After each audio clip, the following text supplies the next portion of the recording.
अगर आप सीटेट का एग्ज़ाम देने जा रहे हैं ना, तो ये वीडियो आपके बहुत काम आने वाली है। Hello guys, welcome back to my channel. So आज की वीडियो में बात करने वाले हैं सीटेट टैग वर्ड्स की, जैसा कि आपको दिख ही रहे हैं पॉइंट्स कुछ। ओके, सो बिना किसी देरी के वीडियो को स्टार्ट करते हैं। तो सबसे पहला जो पॉइंट होता है सीटेट एग्ज़ाम में, सीडीपी में, बालक। तो बालक को कभी गलत नहीं हो सकता। ये हमें पूरे एग्ज़ाम देते टाइम पूरे अपने माइंड में ये बात रखनी है कि बालक किसी भी ऑप्शन में आपको गलत नहीं डालना है। शिक्षा व्यवस्था गलत है या फिर आपके पढ़ाने का तरीका है या फिर हम टीचर को गलत मानते हैं, ठीक है। बट बच्चे को हम गलत नहीं मानेंगे पूरी। उसमें हमें आपको ये याद रखना है, जब भी आप पेडागोजी का कोई भी आंसर उसमें दे रहे होंगे एग्जाम में।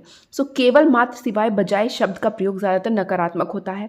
ये नेगेटिव पॉइंट्स होते हैं। सर्वांगीण विकास, करके सीखना, प्रोत्साहन, जिज्ञासा, बाल केंद्रित शिक्षा को तो हमें कूट कूट के अपने दिमाग में डाल लेना है कि जो शिक्षा है, जो हम बच्चों को पढ़ा रहे हैं, एजुकेशन दे रहे हैं, वो चाइल्ड सेंटर्ड एजुकेशन होनी चाहिए। समूह चर्चा, प्रगतिशील शिक्षा मीन्स प्रोग्रेसिव एजुकेशन। बहुभाषिता यह एक साधन है, मल्टी लैंग्वेज हम उसका यूज़ करते हैं बच्चों को पढ़ाने के लिए। ओके, हम प्रश्न करने के अवसर, पोर्टफोलियो का प्रयोग, सहयोग और सामाजिक गतिविधियां, क्षेत्र भ्रमण का अनुभव बच्चों को देना, ये सब क्या है, पॉजिटिव पॉइंट्स हैं। सृजनात्मकता, मौलिकता, लचीलापन, धारा प्रवाह और नवीनता, हमें बच्चों के अंदर क्रिएटिविटी और क्यूरियोसिटी को तो हमें बच्चों के अंदर डालना ही है। तो ये सारे पॉइंट्स हमें अपने माइंड में रखने हैं। आप चाहें तो इन पॉइंट्स का स्क्रीनशॉट भी ले सकते हैं। मैं बहुत जल्दी जल्दी इसलिए बोल रही हूँ बिकॉज जिससे आपका जल्दी से ये वीडियो खत्म हो जाए और मैं नेक्स्ट पार्ट लेके आऊँ। यदि किसी विकल्प में बालक को अनुत्तीर्ण करने की बात हो रही हो या उसी कक्षा में रोकने की बात हो रही हो, तो समझ जाना कि ये गलत है। बालक कभी फेल नहीं हो सकता, शिक्षा पद्धति में ही दोष है। ये तो मैंने पहले भी आपको अभी बताया। जस्ट हमें बालक को तो गलत मानना ही नहीं है, उसको हमें मतलब पॉजिटिव वे में ही लेना है, क्योंकि एजुकेशन हम चाइल्ड सेंटर्ड एजुकेशन की ही बात करेंगे। और अब मैं कुछ पॉजिटिव और नेगेटिव वर्ड्स की बात करने वाली हूँ। जैसे कि एक वर्ड होता है प्रोत्साहित, एक होता है हतोत्साहित। प्रोत्साहित जो है पॉजिटिव वर्ड है, हतोत्साहित जो है नेगेटिव वर्ड है। बस आपको ये ध्यान रखना है कि ये किस अर्थ में ये यूज़ हो रहे हैं। प्रोत्साहित और हतोत्साहित वर्ड आपको एग्जाम में देखने को बहुत मिलेंगे। जैसे या तो सही चीज़ को प्रोत्साहित किया जा रहा होगा या फिर सही चीज़ को हतोत्साहित किया जा रहा होगा। गलत बात को प्रोत्साहित किया जा रहा होगा या फिर गलत बात को ही हतोत्साहित किया जा रहा होगा। तो किस अर्थ में ये वर्ड प्रयोग हो रहे होंगे ये आपको देखना होगा। ऑप्शंस को एक बार 2 बार पढ़ लेना, प्रोत्साहित और हतोत्साहित वाले क्वेश्चन को। तो मैं तो ये बोलूँगी। और भी कई शब्द देखने को मिलेंगे, जैसे कि आंशिक, पूर्ण, केवल। केवल शब्द का प्रयोग ज़्यादातर हम नेगेटिव वर्ड ही मानते हैं केवल को सीटेड इसमें एग्ज़ाम में।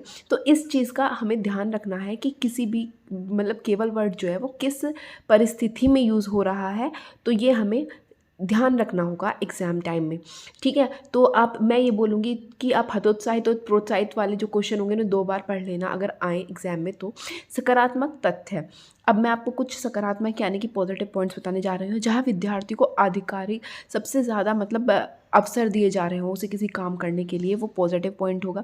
जहाँ बहुभाषिता पर बल दिया जा रहा हो, करके सीखने को प्रोत्साहित किया जा रहा हो, जहाँ विद्यार्थियों को कार्य करने हेतु स्वतंत्रता दी जा रही हो, जहाँ सभी विद्यार्थियों के समावेशन यानी कि समावेशी शिक्षा को सब बच्चों को एक साथ मिलकर पढ़ाने की बात की जा रही हो, जहाँ कक्षीय जीवन को वास्तविक जीवन से जोड़ा जा रहा हो। हमें हमेशा हम बात करते हैं सीडीपी में कि हमें हमेशा रियलिटी बेस्ड पे पढ़ाना है, बच्चों को वास्तविक जीवन से जोड़ना है, उनके आसपास जो चीज़ें घटनाएं घट रही हैं उनके एग्जाम्पल देके पढ़ाना है।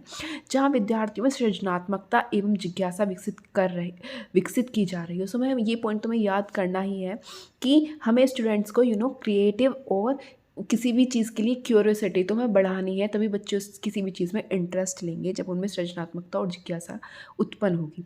जहाँ अलगाव या विद्यार्थियों की योग्यता के आधार पर उन्हें ग्रुप बनाने की बात कर रही हो, तो हमें ये नहीं करना है। ये अब मैं आपको कुछ नेगेटिव पॉइंट्स बता रही हूँ जिन पे नहीं जाना है। जहाँ लड़के व लड़कियों में भेदभाव या लड़कों को लड़कियों से उच्चतम बताया जा रहा हो या लड़कियों को लड़कों से, तो आपको ऐसे विकल्प के साथ नहीं जाना है। बिकॉज ये रूढ़िवादिता का पार्ट है, तो हमें मतलब इनके साथ नहीं जाना है, पक्षपात नहीं करना है। No partiality between boys and girls, लड़का व लड़की दोनों समान है एक टीचर की नज़र में, ठीक है। जिस विकल्प में सिलेबस को पूरा करवाने या किताबी ज्ञान पर बल दिया जा रहा हो तो मान लें ये संकीर्ण विचारधारा है और आपको इसका सपोर्ट नहीं करना है। जिस विकल्प में विद्यार्थियों से अनुशासन स्थापना की बात हो रही हो उस विकल्प के हमें साथ नहीं जाना है। सो आप चाहें तो स्क्रीनशॉट भी ले सकते हैं एग्ज़ाम टाइम से पहले, ये पढ़ के जाने बहुत आपके लिए यूज़फुल, मतलब आपके लिए यूज़फुल होंगे। ओके, नेक्स्ट पॉइंट, जिस विकल्प में व्याख्यान विधि की बात हो रही हो या विद्यार्थियों केवल श्रोता, विद्यार्थी को हमें कभी भी मतलब श्रोता वर्ड का यूज़, कभी भी विद्यार्थी श्रोता नहीं होगा क्लास में, ठीक है, तो हमें उस ऑप्शन के साथ नहीं जाना है।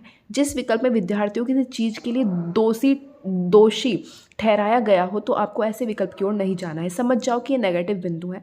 जिस विकल्प में अंक या ग्रेड देने या केवल परीक्षा पास करने की बात की जा रही हो तो आपको उसके साथ सहमत नहीं होना है। मतलब कि ये क्या है, ये नकारात्मक पॉइंट। ये नकारात्मक पॉइंट है। यही सारे पॉइंट्स हैं। आप चाहे तो इस मतलब कहीं कहीं पे रोक के स्क्रीनशॉट ले सकते हैं।